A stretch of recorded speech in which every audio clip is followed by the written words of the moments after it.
10 lottery-related stomach punches. 10. 100 sounds like billion in Danish-Speak. This one is a very recent affirmation that, no matter what, virtually nobody will just up and win obscene gobs of money. 300 Danish people were all notified that they were winners of the state lottery and were being promised anywhere from 1 to 280 billion krones, or $200 million to $50 billion in real money. That's pretty astronomical, right? Oopsie doopsie. Well, as it turns out, it was a human error. The workers in charge of sending letters out to the winners somehow managed to erase the real prizes and replace them with ridiculous, yet completely made-up amounts of money. The real prizes, 200 to 400 krones apiece. That comes to roughly $50. To be fair, that's totally retirement money if you plan on retiring and then stumbling into an active volcano the very next day. Number 9. Typing correct numbers is hard. Unbelievable as it may be, some people still read newspapers. One such couple learned the hard way why their favorite medium will likely be extinct by 2020.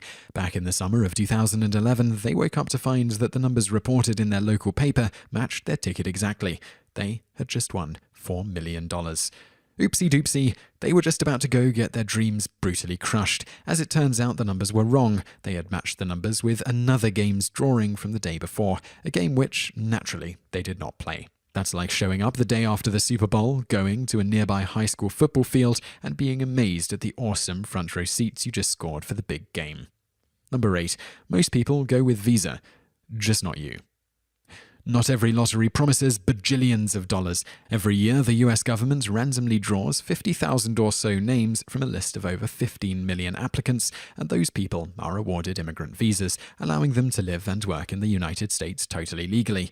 Good for them, because the normal process involves hundreds of dollars in fees, dozens of inscrutable documents to fill out, and sitting on uncomfortable chairs at the consulate for ungodly amounts of time with nothing to do until they call you up to fill out more documents and pay more money to continue the unending circle of bureaucracy. Oopsie doopsie. Hope you like uncomfortable chairs, Mr. Immigrant. Last year, the results of the visa lottery were invalidated as a computer glitch ended up selecting approximately 90% of the winners from the first 2 days of applications. The window to apply is roughly a month. The government declared the results unfair because if there's one thing the government is known for, it's fairness. Nevertheless, the original drawing was declared invalid and had to be redrawn. Number 7. This is why you don't trust mini-marts with anything. A group of Brazilians pulled their money together and were astounded to find that they had won the big jackpot, 250 million real, that's $30 million US. Oopsie doopsie. In Brazil, any store that sells a lottery ticket must register the numbers with the national lottery computer system, and of course, the store in question did not do that. Unregistered tickets are considered null and void, so no money for anybody. This makes total sense. If players aren't willing to send large angry goons to hang around the store as an insurance that things are being done properly, then they probably don't deserve total financial freedom after all.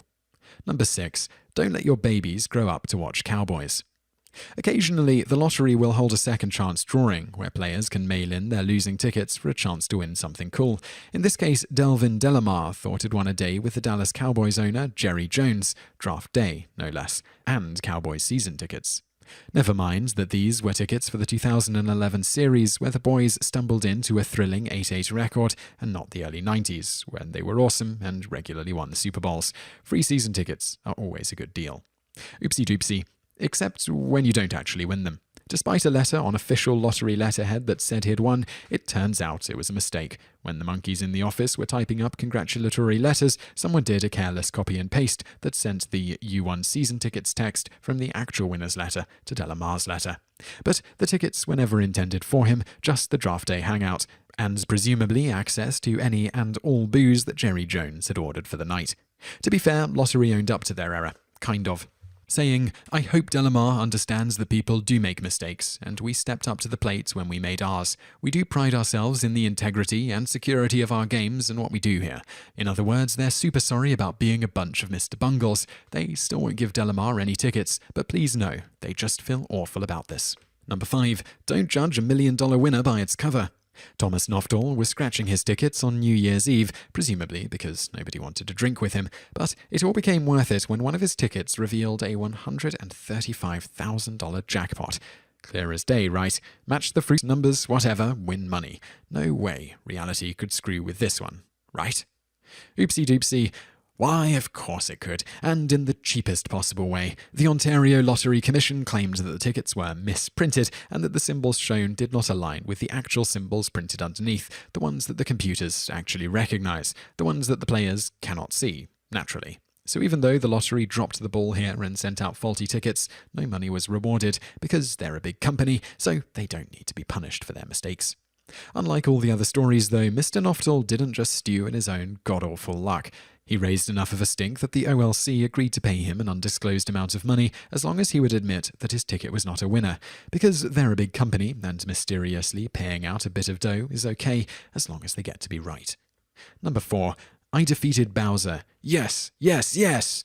No, you're just reading the strategy guide, you dink. Part of the problem a lot of our subjects have is that they believe what they read on the news or in the paper.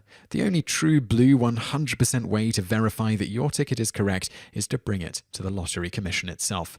A man and woman in Rhode Island did just that, taking their winning tickets straight to the authoritative source, where nobody could possibly deflate their dreams with faulty reporting or incorrect writing.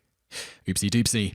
Deflate the commission did, after it was gently pointed out to the winners that they did not, in fact, possess winning tickets. They didn't have tickets, period. What they had was a complimentary printout of the winning numbers that anybody can get from their local store, which just happens to look exactly like a real ticket because the only joy workers get in lottery history is from screwing with players' heads. At least the woman realized and admitted her mistake. She had mixed up the printout with her actual losing tickets. The guy, however, was far more insistent that yes, damn it was a real ticket.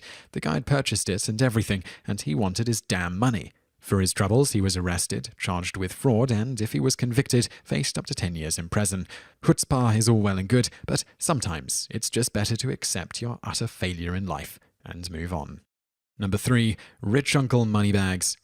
Some scratch tickets don't bother with straight-up number matching. Some ask you to find certain symbols which correspond to jackpots. Stephen McGuire thought he had done just that after he scratched off a $sign and found $100,000.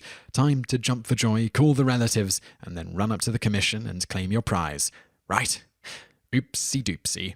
See, here's the problem with a lot of lottery players, particularly scratch ticket players. They're so focused on the big numbers at the bottom, they completely forget to read the text at the top.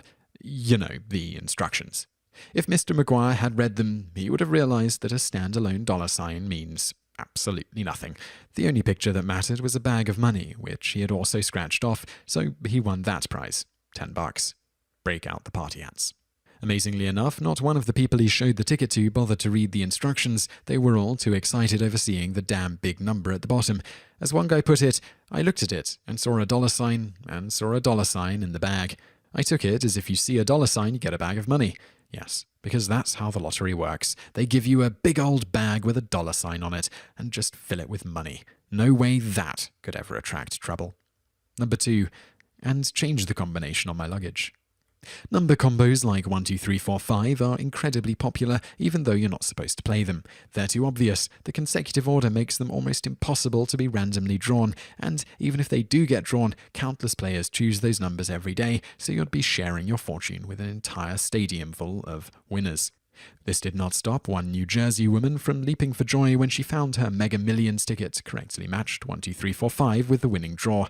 Her Mega Ball choice of 6 was wrong, but the second place prize of $250,000 was certainly nothing to sneeze at. Oopsie doopsie.